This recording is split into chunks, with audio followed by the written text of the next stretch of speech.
guys! Tara, magmerienda tayo ng ating ginawa guys. Ginawa ko yan guys, banana rolls and banana pie. Ayan, yan guys. Yan yung anak ko guys, oh, kumakain siya guys, oh, oh. Yan, oh. Oh, yan oh. Yummy po siya. Super, super yummy. Oh, super yummy. Hindi yan kumakain guys ng banana. Yan, yung saba na banana, hindi yan siya kumakain. Yan, kumakain na siya dahil ginagawan ko ng paraan para siya ay kumain. Ayan, tara guys. Yummy, yummy. Banana rolls and banana pie. Madali lang gawin yan guys. Yan.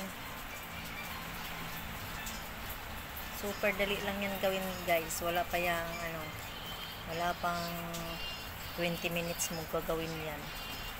Yan, tapos iprito mo na agad, oh, di ba? Ano lang yan? Mas pinadali yan. Yan ginawa ko guys, mas pinadali pa yan. Yan, yummy yummy.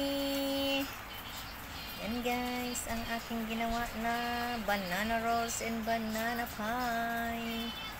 Ayan. Kukuha pa raw yung anak ko, kaya nasarapan siya. Ayan o, kumukuha na. Ayun. Sinukbit na, mainit pa naman yun. Mainit pa naman ang banana rolls. Sinukbit na niya. Ayan guys. Ang bango-bango pa niyan guys. Grabe, ang sarap niyan guys. Opo nga, hindi ko naman. Opo, ang sarap niyan. Yan guys. Nakakabango dyan yung sesame seeds kasi mabango yung sesame seeds pag halimbawa lalong piniprito din siya guys. Umaano siya yung aroma na.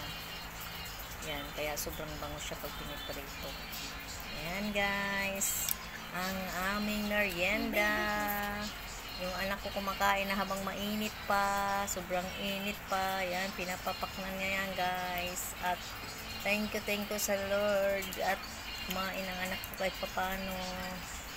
Ginawan ko ng paraan para siya kumain talaga ng banana kasi gusto ko kasi siyang kumain ng kumain. Ayaw ko na, didi na siya ng didi siyempre gusto ko palagi siya kumakain ng mga gusto niya, kaya yan, ginawan ko siya ng paraan para kumain. Thank you very much. Yan, thank you for watching sa mga followers ko dyan. Thank you sa inyong lahat, sa mga bagong followers ko, sa mga bagong star senders ko. Maraming salamat sa inyong lahat, sa mga sumusuporta sa akin dyan. Thank you for watching. Yan guys.